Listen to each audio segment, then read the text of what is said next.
Yo, what's going on, Dragon Ballers? Welcome back to another ban list video. In today's video, we're talking about a fan favorite topic, the 5 winners of the Set 11 Vermilion Bloodline Ban List. Make sure to come back tomorrow too, where we talk about the losers of the Set 11 ban list. But with that being said, guys, if you are new here, make sure to subscribe, hit that bell so you never miss a video. If you want to help the channel out, there are tons of ways to do that down in the description below. Make sure to check out the Gemmy app and the Patreon for your one-on-one coaching with yours truly, as well as your crossword competitive articles. Make sure to check out the Dex Protection link down below for your sleeves, deck boxes, binders, all that stuff you'll need for your Set 11 decks. And finally, if you want to buy or pre-order the cards you see in today's video, be sure to use my link in the description to TCG Player. All that stuff really helps out a lot, guys. I do appreciate everyone that does this stuff for the channel. That being said, let's get started with the first winner of the ban list. We're talking about red. Man, so far away are the days where like you had to play blue and like you couldn't play anything else in Dragon Ball Super. That was more so like the set 3, set 4 days. But besides that, man, like we've come such a long way. We've seen such a diversity in the different leaders and colors that you can play in this game, and it's been so cool to see how that design philosophy has changed over time in Dragon Ball Super. But one of the things we saw last format, or I guess technically the current format in set 10, is a real lack of red. And that's so funny to see because just the format before that, set 9/Surge format, red was everywhere. Red was the format. Surge Goku was arguably the best deck in that format. Red absolutely dominated then, but one format later, come to set 10 format, red is nowhere to be found. And that's for a few reasons. I want to say one of those reasons is because black was so popular in this format in set 10, and obviously that's due in part to Vegex. And one of the reasons why red is a winner of the set 11 ban list is because Vegex taking a big nerf with the Bibbidi nerf. And if you guys don't know what the Bibbidi nerf is, if you guys are just hearing this for the first time, Bibbidi can only max out at a maximum of 15k combo power. So he has his base 3k, and he can only gain an additional 12k, meaning he maxes out at a 15k combo, which means he's not really much better than any other regular super combo. Most of the super combos will be a 10k that will typically draw you a card, and that card you draw is most likely going to be a 5k combo, making that a total of a 15k. So Bibbidi, not much stronger than a regular super combo anymore. So what does that mean? Black is probably going to see less play. I don't think it's going to be taken out of the format entirely when we move into set 11, because there are some powerful black decks in set 11. But besides that, I think black is not going to be as popular as it is at the moment, and that means Koitsukai is not going to be as popular as it is right now, because most Vegex players, they main 2 to 3 to 4 copies of the card, and it's really easy to main deck in a black deck. Most decks can pretty easily side deck Koitsukai. That's still a thing that's going to hinder red to a degree, because Koitsukai was not hit on the ban list, and I'm pretty much okay with that. I do think, you know, Koitsukai allows for a decent amount of interaction when your opponent trying to play cards on your turn. They can still do it. It just costs them something more, which I think is okay for the most part. But besides that, less black in the format means less Koitsukai in the main deck, which I think is going to be really important for red decks going forward. I mean, Yamcha, I thought, was really positioned well to be a super strong deck in the format, but when you're relying on a card like Topo, 20k Floodgate, your opponent can't swing anymore for the turn unless they pitch 2 cards. Well, having to do that when your opponent activates a Koitsukai and they're a pretty strong aggressive black deck, you're going to be in for a bit of trouble there. Besides that, there are actually a lot of counterplays now that hit Topo.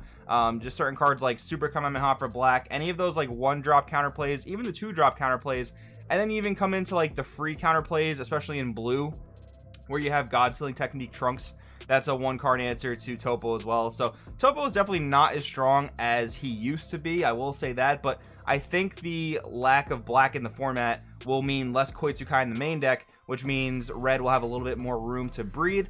And as we move into set 11, I do think Red Broly and Gogeta will have a place in the format. I've actually been playing a lot of Red Broly. I posted a deck list for it on the Patreon if you guys are interested in checking it out down in the description. But regardless, I've been testing it a lot, and it seems very powerful as an aggro strategy. I've been playing Gogeta a little bit, and it seems good. It seems like it has positive matchups, which I do like about the deck. So my point is saying I think red is going to be pretty well positioned going into set 11. So the lack of black, meaning the lack of Koitsukai, I do think is going to be a positive thing for red going into set 11. So we'll move along here. Next up, I want to talk about yellow aggro. Yellow aggro, specifically swap/storm, used to be the name of the game going back to like set 4 format, right? It really was just like the best deck to play. That deck ended up getting 4 cards banned, one being Legendary Flute, one being Unyielding Spirit Trunks, the other being Bardock the Progenitor, and the card you see here on the screen, Gremlin Assault Sun Goten, which is actually being lifted from the ban list in set 11, which is actually really interesting to see. And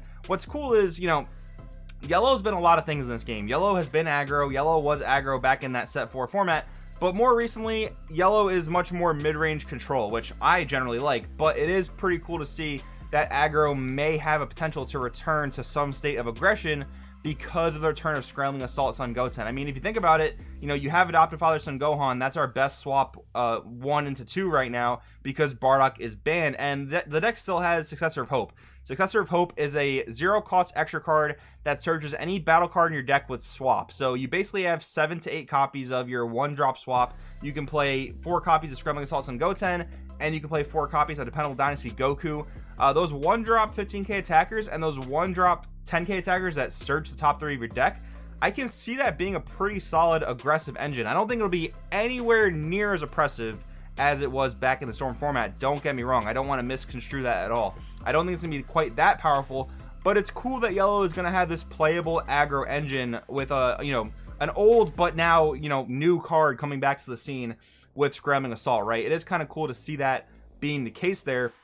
So I do think it is a winner of the set 11 ban list. I do think a lot of people will experiment with it. How successful it will be, I guess, you know, only time will tell. But I will say we do have a lot of anti-aggro measures in the game now. So, you know, it's funny to say, even if Storm was at full power, maybe eventually they'll bring Bardock back and it won't be all that crazy. But I guess we'll see what happens over time. But next up, I have to talk about a Height of Mastery type of deck as a winner of the set 11 ban list, because I know a lot of people are also interested in trying out Scrambling Assault Son Goten in this deck as well. And while it does give you the Height of Mastery option to be aggressive, you can still go with that 1-2 swap as a Height of Mastery build. You can pretty easily tech your Son Goku Path to Greatness, which gets you into your Height of Mastery Goku, and then if you own it or choose to play it, you can go into your Son Goku, the Awakened Power, the OG Victory Strike. Now, what's interesting about this is, you know, as Yellow progressed and really into Super Shenron format, decks were really playing a hybrid mixture of, you know, 1-2 swap aggro with a small Height of Mastery package. They were playing like anywhere from 3 Path to Greatness and 2 Height of Mastery and then their 1 Victory Strike. And it all worked out pretty well in the deck. So I actually could see that being a thing again. I definitely think it'll be a thing that people will experiment with. And most likely people are going to play this with a yellow Gotenks leader, because it's really just the new Broly in a sense. Like, Broly got errated into Oblivion where he can only restand himself as well as a Broly in the battle area, which isn't too bad, I guess, if you really want to just be full aggressive and, you know, restand your leader for that dual attack, draw 2. That could definitely be pretty decent for the pure aggro version. But I think for the mid-range-ish, control-ish version that Height of Mastery wants to play, I think you're probably going to go with the Gotenks leader, because it lets you slow down the pace of the game if you want to, because Gotenks can still draw and not take life, as where Broly pretty much has to take life, and he's really going to be the beneficiary of a pure aggro deck. I think that's really where he will shine in particular. But regardless, how will Height of Mastery fare in the current format if people do decide to experiment with it?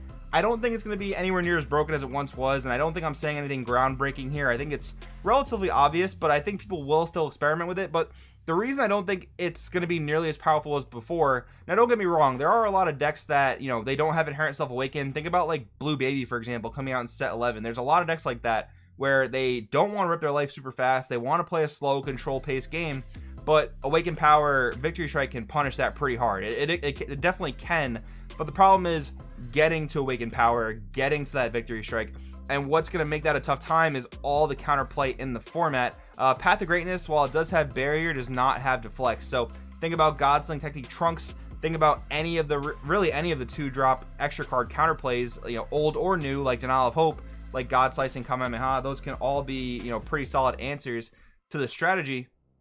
So when you consider all those things, yes, I think it's a winner of the ban list because it got a new tool in Scrambling Assault Son Goten, but I don't think it's going to be too crazy like it was back in the day. But one like minor honorary mention winner I do want to say here is that there was a leak where, you know, we saw a distributor email. I don't want to post here. I don't know if I can get in trouble for that, but there was a leak where basically we saw a product coming out in March 2021 that is going to include a new Goku's Lineage leader. So, or at least new support. It didn't say specifically a leader, but I'm hoping it's a new leader is what I meant to say. But anyways, yeah, we know that's coming out in March 2021, and that can be one of the reasons why they unbanned Goten. Heck, maybe they'll even unban Bardock the Progenitor. That could be somewhere down the line because we have about 6 months until this March product comes out.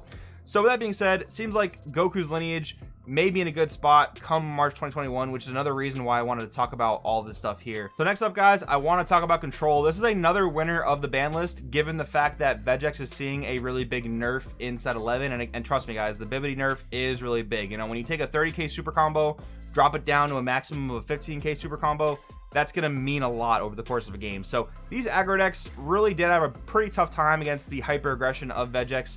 Don't get me wrong, there's still going to be very, very aggressive decks in the format, but these decks are going to see a lot of room to relax with Vegex, you know, not being the powerhouse that it once was. And again, Vegex can pretty easily answer the cards that both Invoker and Blue Baby will play to stave off their aggression. You know, you can pretty easily play Super Kamehameha in Vegex if you needed to, because one, Invoker has Topo, two, Baby has the Gohan Baby's minion, which is a kind of a lower grade Topo in a sense. But regardless, these decks are going to be very, very well off given the fact that Vegex is not at its former power level. And finally, guys, one last winner of the set 11 ban list, we have other black decks. I was saying it video after video that it just seems like Vegex kind of outclasses these other leaders, but I think that disparity in power level has been brought down a bit. It may still be the fact that Vegex is just better than all these leaders, but I think when you consider the fact that, you know, Bibbidi was less broken in decks like this that can't fill the drop as fast as Vegex can, still very good in these decks, but you know, to the point where Vegex can get it online faster and get it bigger faster, I think that's going to bring the power level between Vegex and these other black leaders down, maybe to a manageable level, maybe not. I definitely think these leaders are going to be far more focused on overwhelm than Vegex is. Vegex really wants to overwhelm turn 1, and that's kind of it. Maybe turn 2, and maybe after you refuel your deck. But these leaders that are going to focus much more on overwhelm, I think, will be in a better spot now that Bibbidi has been nerfed. But guys, I definitely want to know what you guys think in the comments below about this video and what I talked about here. Definitely leave your thoughts down below. Let me know what you think has won from the set 11 ban list. Thanks for watching, and I will see you guys next time.